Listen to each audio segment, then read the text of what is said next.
Olá, muito bom dia, queridos irmãos. Esse é o canal Reino em Pauta, levando para você uma palavra viva e poderosa. Bom dia a você que coopera com o canal, a você que ouve, vê, né? Muitos irmãos pegam o áudio, outros o vídeo. Deus te abençoe grandemente. Você que está inscrito aí no canal, recebe o vídeo através do YouTube todas as manhãs. Se você não se inscreveu ainda, por favor, se inscreve. Usa aí alguns minutinhos, rapidinho assim, se inscreve e vai ser uma grande bênção, tá bom? Muito obrigado. Vamos lá, queridos, nós estamos liberando uma série escatológica poderosa sobre a sétima trombeta, o Evangelho do Reino e o último avivamento. Olha, você precisa acompanhar da primeira à última dessa série, porque vai ser tremendo, queridos, está sendo maravilhoso. Muito bem, eu estou no livro de Mateus capítulo 24, versículo 11 agora. Verso 11 diz assim: E numerosos falsos profetas surgirão e enganarão a muitos. Devido ao aumento da maldade, o amor de muitos esfriará. 11 e 12. Gente, olha isso. Olha o que está falando no 11, gente. Numerosos falsos profetas surgirão e enganarão a muitos. É a segunda vez que está falando no mesmo texto que enganarão a muitos. Lá para o verso 5 já falou. Então, Deus está advertindo. Preste atenção. Muitos serão enganados. Que tal avaliar? Será que não estão tentando me enganar com suas doutrinas? Será que não estão tentando me enganar com seus ditos religiosos? Com as suas tradições religiosas? Será que não estão tentando me engrupir a minha cabeça com seus dogmas? Será? Vamos prestar atenção. E aí, verso 12, ele fala: devido ao aumento da maldade, o amor de muitos esfriará. 13. Mas aquele que perseverar até o fim será salvo. Oh, aleluia. Irmãos, devido ao aumento da maldade, a maldade tem se multiplicado terrivelmente. Devido a esse aumento, diz a Bíblia, o amor de muitos esfriará. Quando esfria o amor, o que acontece? Esfriou o amor. Ele se tornou morno. Ele estava quente, ele era forte, ele era vivo, daí esfriou. A primeira temperatura que vem, irmãos, no contexto do esfriamento, é a mornidão. Na igreja de Laodiceia, Deus fala da temperatura morna. Ele fala que a temperatura morna dá enjoo e ele tem vontade de vomitar da boca. É muito sério isso, irmãos. Então, o aumento da maldade, tá, tem levado as pessoas a amornar, isto é, saindo do princípio de Filadélfia e entrando no princípio de Laodiceia, a pessoa está automaticamente morna. Isto é, já não dá mais valor para a igreja, já não dá mais valor para a reunião da igreja, já não dá mais valor para as ofertas da igreja. A primeira coisa que a pessoa corta quando esfria, morna. A segunda coisa, ele corta oferta, corta dízimo, ele corta serviço, ele corta tudo.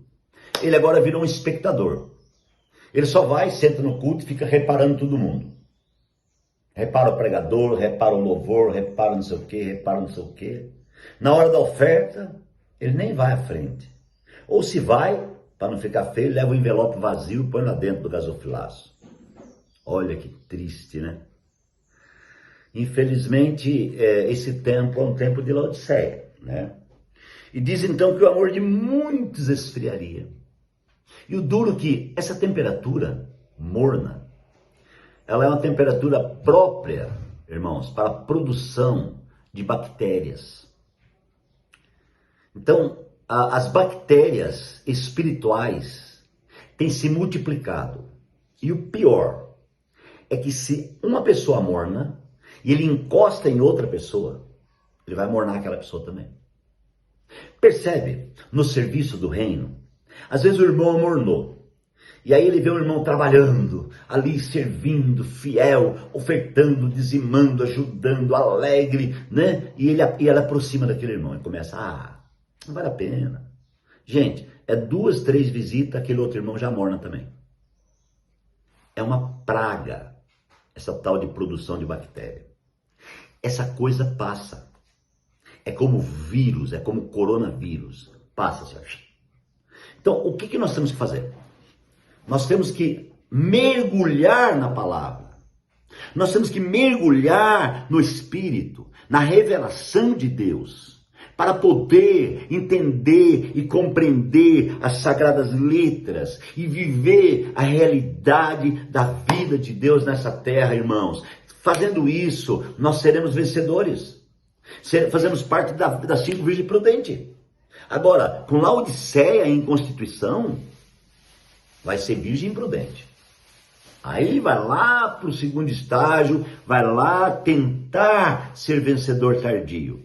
Você sabe que lá vai ser muito difícil, porque a situação será muito forte, né? Então, mas o verso 13 diz assim: mas aquele que perseverar até o fim será salvo. Que salvação está falando aqui? Irmãos, nós estamos num contexto. Então essa salvação está falando do contexto. Eu tenho certeza que está falando da salvação do homem natural. A salvação de Laodiceia. A salvação do egocentrismo. A salvação da vida humana. A salvação, amados irmãos, da síndrome luciferiana. Está falando aqui da salvação, é uma libertação. Aquele que perseverar até o fim será salvo. Perseverar no quê?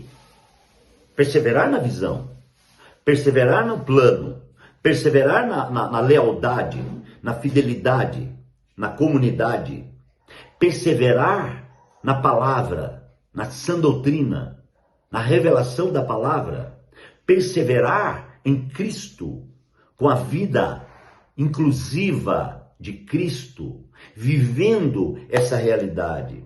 Essa perseverança, irmãos, nos salva desse tempo.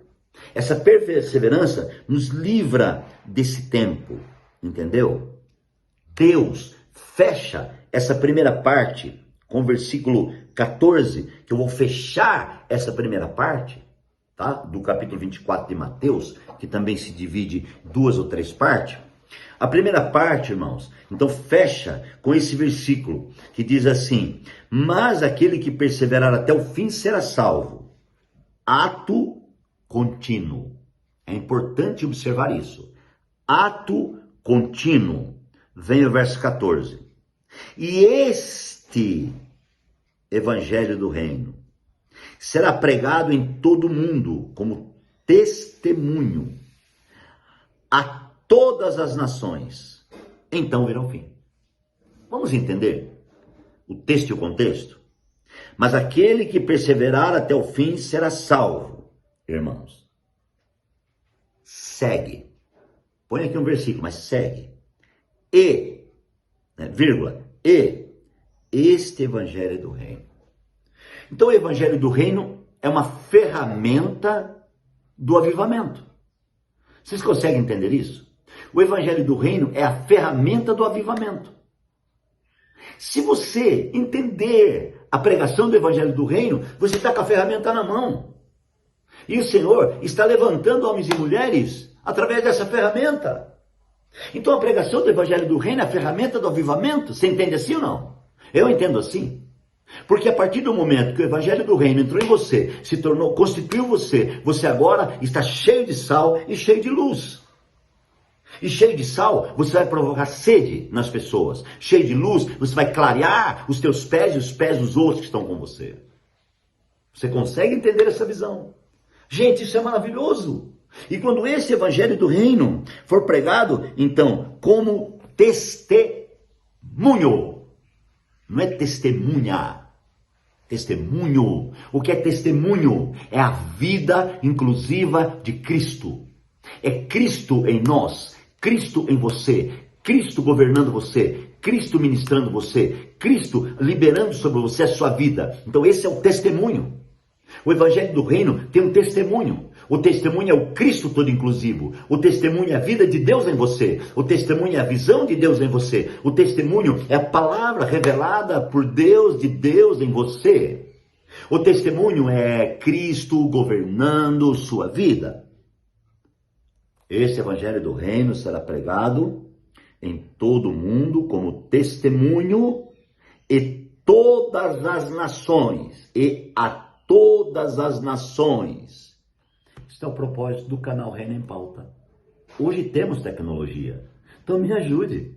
Vamos pregar a todas as nações, vamos propagar, vamos se inscrever, compartilhar de montão, propagar essa palavra. Será pregado a todas as nações, vírgula. E então virá o fim. O evangelho do reino tem um testemunho. O testemunho, ele é transformador, ele é libertador. Ore comigo, seja abençoado, muito grato por você. Fica firme, porque amanhã eu vou continuar essa série.